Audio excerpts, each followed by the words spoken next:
some things are not meant to be shared, not because they're dangerous, but because they lose their power when exposed too early. This prayer is one of those things. You didn't find it by chance. You were drawn here, quietly, perhaps during a moment of doubt or hunger for more. And now, something in you knows. If you speak these words with intention and keep them sealed in silence, something will begin to change. Joseph Murphy always insisted that the subconscious is sacred ground. It cannot be forced. It cannot be explained away. It must be approached with reverence and secrecy. Because when you plant something valuable, you don't dig it up the next day to prove it's growing. You protect it, you nurture it, and you trust what's happening beneath the surface. This prayer is not public wisdom. It is a spiritual code. Not to be debated, but to be spoken from the deepest part of you, the part that knows wealth isn't something you chase, but something you awaken. In just 57 seconds, you are not begging, you are not wishing. You are speaking directly to the part of you that already holds the key. And once that part is activated, reality begins to bend. But only if you keep it sacred. Don't test it. Don't talk about it. Don't try to prove anything. Just listen, speak, and allow the shift to happen. Privately, powerfully, permanently. You've been taught to believe that change takes time, that success requires years, that wealth must be chased, earned, or proven. But the subconscious doesn't speak the language of time. It responds to vibration, and vibration can shift in an instant. Joseph Murphy understood this deeply, that one single moment of aligned emotion, spoken through sacred words, can break through years of mental programming. That's why 57 seconds is enough. This isn't about counting seconds. It's about collapsing delay. In less than a minute, you can bypass all the doubt, all the logic, all the noise that's been standing between you and the reality you desire. When you repeat this prayer, slowly, with presence, with emotion, you're not just saying words. You're tuning your inner world to a different frequency, one where money doesn't feel far away, one where abundance isn't conditional, one where you no longer hope, you receive. You see, repetition without emotion is noise, but repetition with belief becomes reprogramming. And when your nervous system starts to believe that wealth is natural, not rare, not distant, not dangerous, everything changes. That's what happens in those 57 seconds. You aren't trying to force money to appear. You're giving the subconscious permission to allow it. That's a much deeper kind of power. Think about how long you've repeated thoughts of fear, regret, lack. It doesn't take hours to shift those patterns. It takes moments of truth. And this prayer, when spoken from the deepest part of you, becomes that moment. It cuts through mental static. It delivers a message your inner self has been waiting to hear. You are now aligned. You are safe to receive. And once that signal is sent, the universe doesn't hesitate. Energy responds. Circumstances shift. And what you've been waiting for starts moving toward you. Words are not just sound. They are carriers of frequency. And when selected with clarity and emotion, they do more than inspire. They reprogram. Joseph Murphy understood that certain phrases, repeated in a state of stillness, act as keys. Not to open something outside of you, but to unlock what has always been within. That's the power behind this 57-second prayer. Each word is designed to signal the subconscious. You are no longer blocked. You are now open. The prayer begins with identity. I am the presence of God within me. This is not poetry, it's programming. You are no longer identifying with limitation, fear, or lack. You are speaking from the highest part of yourself, from divine alignment. And as you continue, I am wealthy, radiant, and magnetically aligned with divine supply. You are layering truth upon truth, declaring not only who you are, but what you attract. The power isn't in the volume, it's in the conviction. You don't need to scream it into the world. You need to let it echo through your nervous system.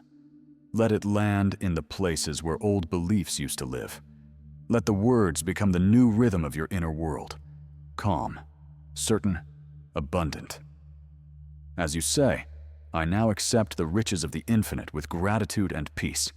You shift from asking to receiving, from reaching to resting. And when the subconscious hears that, really hears it, it begins to move the pieces of your outer life to reflect your new inner tone. Money, then, becomes a byproduct, not of striving, but of surrender, not of effort, but of alignment. That's why this prayer only needs 57 seconds, because in that short time, if spoken from the heart, it tunes your entire system to receiving mode, fast, clean, and without resistance. You've probably repeated affirmations before, perhaps even for days or weeks, and nothing happened. That's because repetition alone isn't enough. It's the emotional charge behind your words that activates the subconscious mind. Joseph Murphy emphasized this over and over. Feeling is the secret. The subconscious doesn't respond to empty words. It responds to energy. It responds to conviction. When you say, I am wealthy, radiant, and magnetically aligned with divine supply, with a heart full of gratitude and a body that believes it, you send out a frequency. That frequency tells the universe, this is who I am now. And once your inner world accepts that identity, the external world has no choice but to mirror it back. This is why the 57-second prayer works, not because of its length, but because of what you pour into those seconds. Each time you repeat the words, with more certainty, more presence, the vibrational imprint deepens. You're not trying to convince the universe, you're reconditioning your own signal. And when your signal changes, reality begins to respond differently. You'll notice it first in subtle shifts, a new opportunity, a sense of peace, an unexpected gift. These are not random, they're feedback, evidence that your new frequency is being heard, that your emotional alignment is working. And the beautiful part? You don't need to force belief. You just need to feel better than you used to. A little more open, a little more worthy, a little more ready. That's all it takes to begin the shift. Because once the subconscious accepts the new emotional truth, the universe moves swiftly to catch up. There's a subtle lie most people live with, that what they desire is always somewhere in the future, that wealth, peace, abundance, all of it exists just beyond the next effort, the next month, the next miracle. But Joseph Murphy shattered this illusion. He taught that the delay we perceive is not real. It is a mirror of our internal resistance, and that resistance dissolves the moment we shift from wanting to having. Wanting keeps you in motion. It keeps you reaching. It affirms lack. But having, even energetically, creates rest, certainty. It declares, this is already mine. This is my state now. When you pray from that frequency, your words are no longer requests, they're acknowledgments. That shift alone can collapse years of delay. When you speak the words, I now accept the riches of the infinite with gratitude and peace, you're not hoping, you're allowing. You're no longer asking the universe if it's possible. You're informing your subconscious that it's already real. And in that moment, the energy of time begins to bend. Circumstances start to align. You become a magnet, not through force, but through identity. The shift doesn't require perfection. It requires alignment. And alignment isn't about pretending everything is perfect. It's about feeling the truth that underneath all the noise, you are already complete, already connected, already worthy. This is where the miracle begins. Not in the outer world, but in the internal realization that nothing was ever missing. And once that realization becomes your baseline, the illusion of delay disappears. What you've been waiting for starts showing up. Not as a surprise, but as a match. Not everything is meant to be shared. Some truths lose their potency when exposed too soon, especially those tied to transformation. Joseph Murphy was clear. The subconscious mind is sensitive, receptive, and easily influenced. When you speak your deepest desires aloud to others, you invite their energy into your vibration. And not all energy is aligned with your expansion. This is why the instruction is simple. Do this and tell no one. Because silence protects the seed. The moment you expose your spiritual work too early, whether out of excitement or validation, you risk interference, doubt, projection.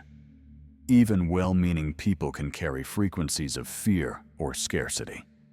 And those subtle vibrations can tangle your own signal before it fully locks in. When you repeat the 57-second prayer in solitude, you're building something clean, pure, untouched. Every word spoken becomes a private agreement between you and the infinite, a sacred pact that needs no audience, no approval, no external confirmation. And that privacy becomes your shield. It allows belief to take root before the winds of the world can shake it. This is not about secrecy from fear. It's about silence as strength. The most powerful manifestations often begin in hidden places, in quiet rooms, in whispered affirmations that no one else hears.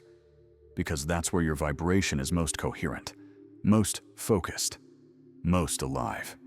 So keep it to yourself, not forever, but for now.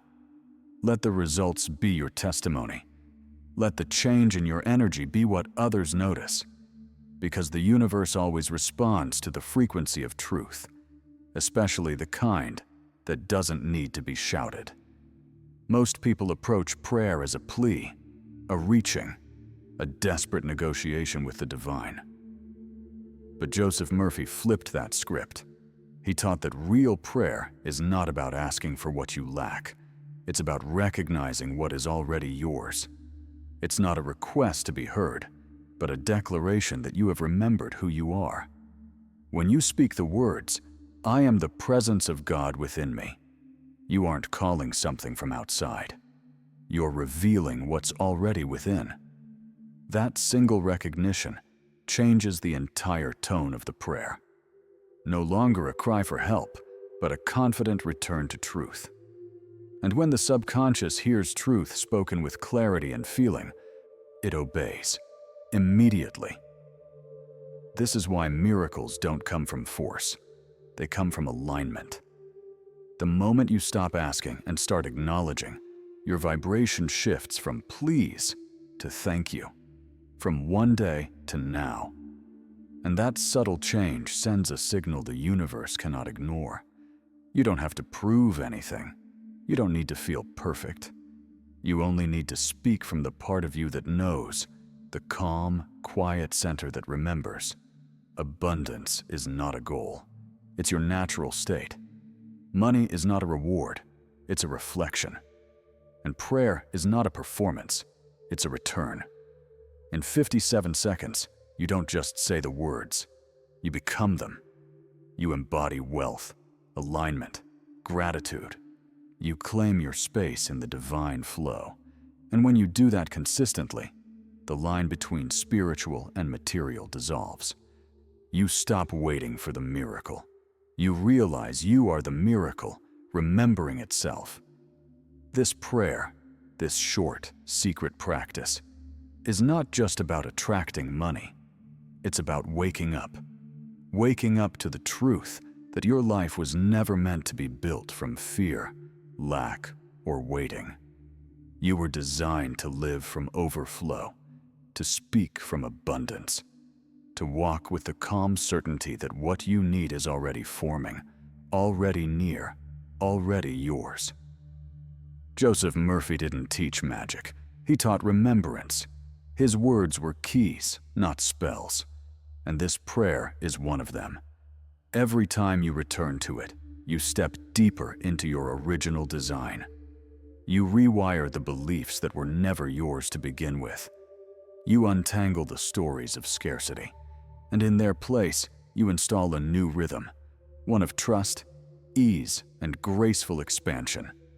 Because at the core of every spiritual law, attraction, vibration, creation, is one foundational truth. You attract not what you want, but who you are. And the more you return to this practice, the more your identity shifts from seeker to receiver, from warrior to witness, from disconnected to divine. So keep this ritual sacred, not out of secrecy, but out of reverence. Because what's forming in your life now is precious, fragile at first, but powerful beyond measure. Guard it, nourish it, and most of all, continue becoming the version of you who no longer waits for change, but lives as proof that change already happened. You've remembered, and that changes everything.